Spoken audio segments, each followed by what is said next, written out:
ప్రభు అయినటువంటి యేసుక్రీస్తు నామానికి స్తోత్రాలు. ఈ రోజు దేవుని యొక్క వాగ్దానము మత్తయి సువార్త 5వ అధ్యాయం 23వ వచనం 1, 41వ వచనం 1. ఎలా ఏమిస్తున్నాడు వాగ్దానం అంటే ఈరోజు దేవుడు స్వస్థపరచాలనుకుంటున్నాడు నిన్ను, నన్ను, నీ కుటుంబం, నా కుటుంబమును. ఎలానో తెలుసా? యాయిరు కుమార్తె అనారోగ్యంతో ఉండి చావనై ఉంటుండగా అతను నచ్చి, ప్రభువా, నా కుమార్తె చావనై ఉన్నది, నీవు వచ్చి దాని మీద చేతులు ఉంచినట్లయితే బాగుపడునని బ్రతిమిలాడుకున్నాడు.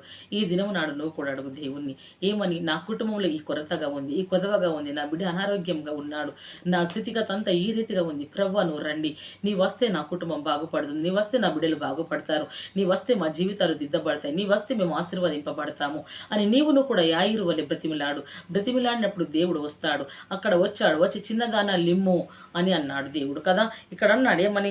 చిన్నదాని చేయి పట్టుకొని తలి తాకుమి అన్నాడు. అనగా చిన్నదాన లిమ్ము అన్నట్లు దేవుడు కూడా ఈ రోజు నువ్వు పిలిస్తే, నేను ఆహ్వానిస్తే నీ ఇంటికి వచ్చి నీ కుటుంబంలో ఉన్న కొరతలను, కొదువలను, నీ బిడ్డల జీవితంలో ఉన్న సోమరతను ప్రతిదీ తొలగించి నిన్ను ఆశీర్వదిస్తాడు. నిన్ను తన చేయి పట్టుకొని నీ కుటుంబాన్ని పైకి లేపుతాడు. నిన్ను తన చేయి పట్టుకొని నీ కుటుంబంలో ఏదైతే ఆత్మీయ జీవితం కోల్పోయావో దాన్ని బ్రతికిస్తాడు. దేవుడు ఏదైతే ప్రజలలో నీకు తొలగింపబడిందో అది దేవుడు నీకు ఇయ్యనై ఉంటున్నాడు. కాబట్టి నువ్వు దేవుడు సన్నిధిలో స్వస్థత కొరకు, ఆరోగ్యం కొరకు, ఆశీర్వాదం కొరకు దేవుని నీ ఇంటికి పిలు. అప్పుడు దేవుడు కార్యం చేస్తాడు. ఇటు మాటలు దేవుడు మన ఆత్మనిత్యం దీవించి ఆశీర్వదించి ఫలింపజేయునుగాక. ఆమేన్. Praise the lord.